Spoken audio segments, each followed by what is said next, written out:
ہاتھوں کا اٹھ جانا یا سر کا جھک جانا کبھی بھی ہمارے بس میں نہیں ہوتا۔ ہم اللہ کو کبھی نہیں چنتے، اللہ ہمیں چنتا ہے، پھر چاہے وہ ہمیں صرف لڑکھڑانے پر چن لے یا کوئی زوردار ٹھوکر کھا کر زمین پر منہ کے بل گرانے کے بعد، پھر چاہے وہ خوشی کے آنسوؤں میں چن لے یا درد کے ایک لمبے سفر کے بعد۔ فرق اس چیز سے نہیں پڑتا کہ وہ کیسے چنتا ہے، لیکن یہ ضروری ہے کہ وہ بس چن لے، کیونکہ ان سے بہتر کبھی کوئی نہیں ہو سکتا جو اللہ کو پسند آ جائے۔ جن لاکھوں مایوس لوگوں میں سے ان کے دل میں صرف ایک خیال ڈال کر چنا جاتا ہے، امید کا خیال، قبولیت کا خیال اور اس رب پر یقین کا خیال، ایسا خیال جس کا پیچھا کرتے کرتے وہ اللہ تک پہنچ جاتے ہیں، جن کی پہنچ 7 آسمانوں پار تک ہو۔ ان کے زمینی کاموں کے ذریعے پھر کیسے اور کہاں سے بنتے ہیں، یہ خیال بڑے بڑے عقل والوں کی سمجھ سے بھی باہر ہے، کیونکہ وہ ممکن اور ناممکن کی جنگ میں الجھ کر ہار جیت کا فیصلہ خود سنا دیتے ہیں۔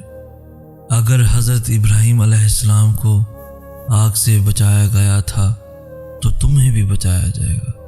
اگر حضرت موسیٰ علیہ السلام کے لیے راستہ بنا تھا تو تمہارے لیے بھی ضرور بنے گا۔ ان کا رب بھی وہی تھا جو تمہارا ہے، لیکن فرق یہ کہ تم یقین کے ساتھ صبر نہیں کرتے۔ اللہ کے راستے پر اس کی مدد آتی ہے، مگر صبر کرنا ہوگا، ہر حال میں سجدہ کرنا ہوگا۔ وہ تمہیں ہمیشہ وہ عطا کرتا ہے جو سب سے بہترین ہو۔ ہر کسی کے پاس سب کچھ نہیں ہوتا۔ جو لوگ جتنے مکمل نظر آتے ہیں اتنے ہی منتظر ہوتے ہیں معجزوں کے، لیکن پتہ ہے وہ مکمل اور مطمئن کیوں نظر آتے ہیں؟ کیونکہ انہوں نے اللہ سے اپنے تعلق چٹانوں کی طرح مضبوط رکھے ہوتے ہیں۔ انہیں یقین ہوتا ہے وہ دعاؤں میں رونے والے ہوتے ہیں۔ لوگ کیا کہتے ہیں اس سے انہیں فرق نہیں پڑتا۔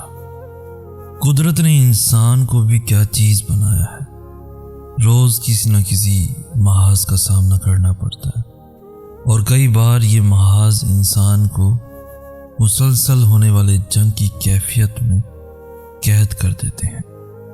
انسان کی اندرونی جنگ باہر کی جنگوں سے بہت بڑی، کٹھن اور نہ کٹنے والی ہوتی ہے۔ روز کسی نہ کسی احساس سے لڑنا پڑتا ہے، اندر کی تلخی کو سہنا پڑتا ہے، کانوں میں گونجتے زہریلے جملے اور شدت سے جنم لیتے سوالات انسان کو کچل کے رکھ دیتے ہیں۔ رشتوں کا ایک روپ مطلب پرستی بھی ہے۔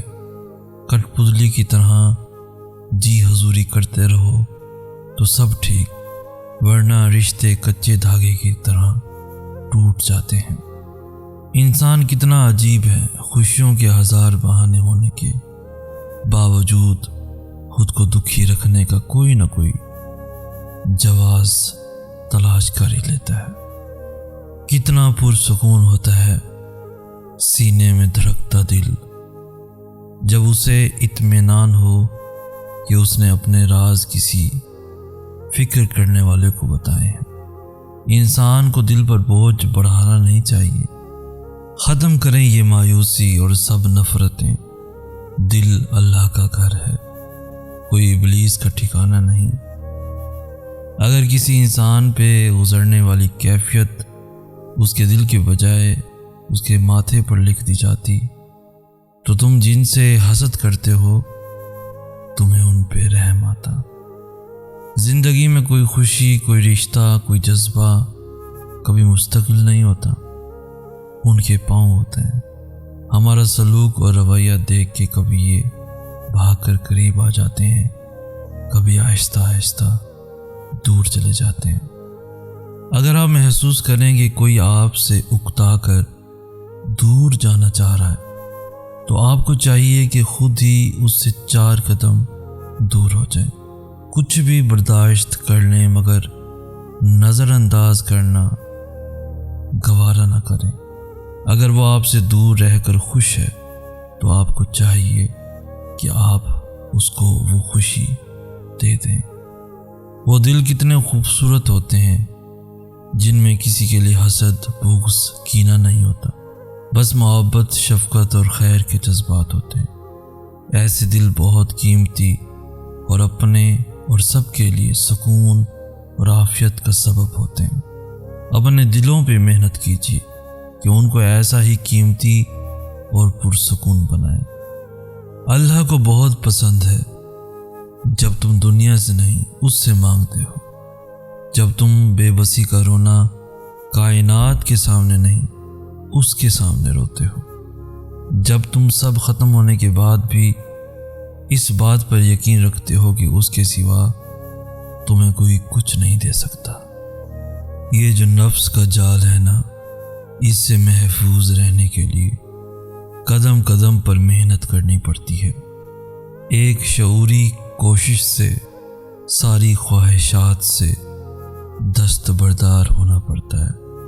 اپنے آپ کو اللہ کے سامنے جواب دہی کا احساس بار بار دلانا پڑتا ہے۔ جیسے جسم کو روزانہ خوراک چاہیے، بالکل اسی طرح روح کو بھی روزانہ پرورش درکار ہے تاکہ نفس اور شیطان کو مات دی جا سکے۔